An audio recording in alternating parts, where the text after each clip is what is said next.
Assalamualaikum warahmatullahi wabarakatuh. Perkenalkan, nama saya Aurora Galmilvia dengan NIM 2248201029. Baiklah, saya akan mempresentasikan materi dari teknologi bahan alam. Yang pertama, ekstraksi minyak ciri.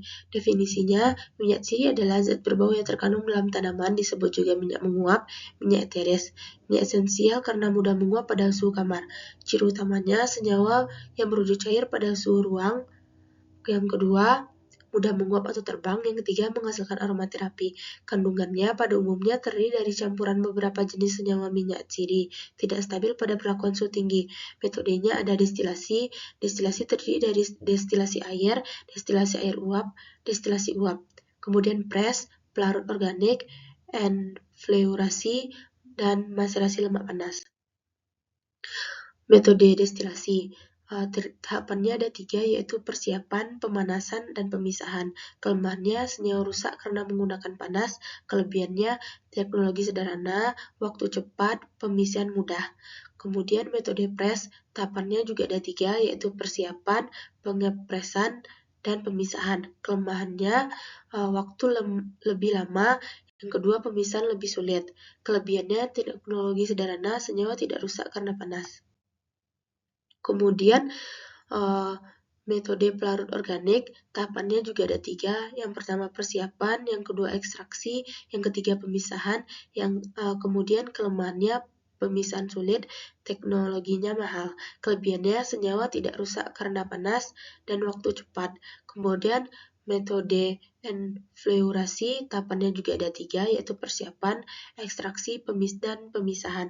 Kelemahannya, pemisahannya sulit, waktunya lama. Kelebihannya, teknologi sederhana, senyawa tidak mudah rusak. Kemudian metode lemak panas, tahapannya ada 3, yaitu persiapan, ekstraksi, pemisahan. Kelemahannya, pemisahan sulit, waktunya lama, senyawa rusak karena panas. Kelebihannya, teknologi sederhana. Kemudian fraksinasi dan isolasi. Definisinya yaitu berasal dari kata fraction atau bagian, dapat diartikan sebagai mekanisme untuk memisahkan satu kumpulan menjadi beberapa bagian. Tujuannya memadatkan fraksi dari satu ekstrak, kemudian melakukan isolasi senyawa metabolik sekunder tunggal. Kemudian kromatografi. Ada beberapa, yaitu kromatografi kertas atau kromatografi lapis tipis, kemudian kromatografi kolom, kemudian vakum liquid kromatografi, yang kemudian size exclusion kromatografi, kemudian solid phase extraction. Ekstraksi cair-cair yaitu peningkatan polaritas, kemudian ketidakcampuran antara dua komponen pelarut. Kemudian dapat diprediksi senyawa terlarutnya. Ada nonpolar yang terdiri dari lemak terpen, steroid, kemudian semipolar yang terdiri dari kumarit dan fenolik terglikosida, kemudian polar, flavonoid, glikosida, alkaloid, kuaterner. Selanjutnya kromatografi, yaitu memisahkan sampel berdasarkan perbedaan kepolaran antara sampel dengan pelarut menggunakan lapis tipis pada lempeng kaca logam dan lainnya. Terdiri dari 2 fase, yaitu fase diam, yaitu zat padat, kemudian fase gerak, yaitu zat cair. Kemudian pemurnian, untuk mendapatkan komponen bahan alam murni bebas dari komponen kimia lain yang tidak dibutuhkan.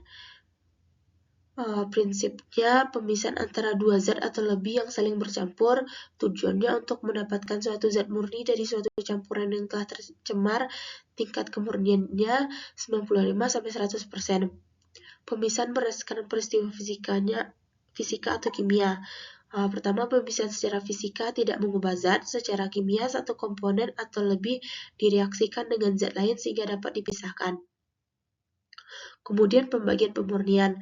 Yang pertama, rekristalisasi, yaitu proses pemurnian kembali senyawa organik padat dari bahan pengotornya dengan cara mengkristalkan kembali senyawa padat yang telah dilarut.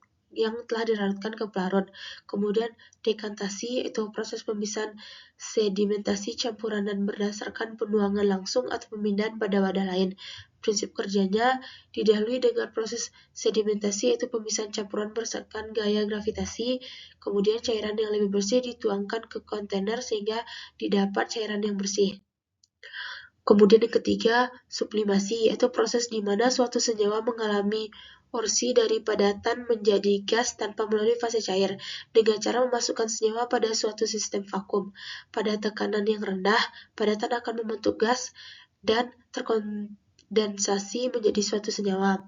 Temperatur dan pelarut yang digunakan yaitu sublimasi dapat terjadi jika terdapat zat padat dengan tekanan uap relatif tinggi pada suhu di bawah titik galihnya.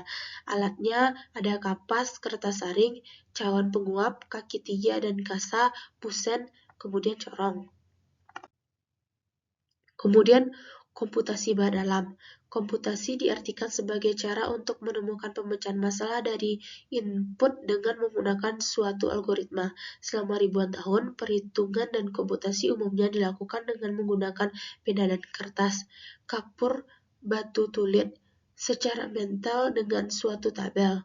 Namun sekarang kebanyakan komputasi telah dilakukan dengan menggunakan komputer, yaitu penemuan obat baru, database tanaman, prediksi aktivitas obat, prediksi farmakologi obat, dan molekular docking. Sekian presentasi dari saya. Assalamualaikum warahmatullahi wabarakatuh.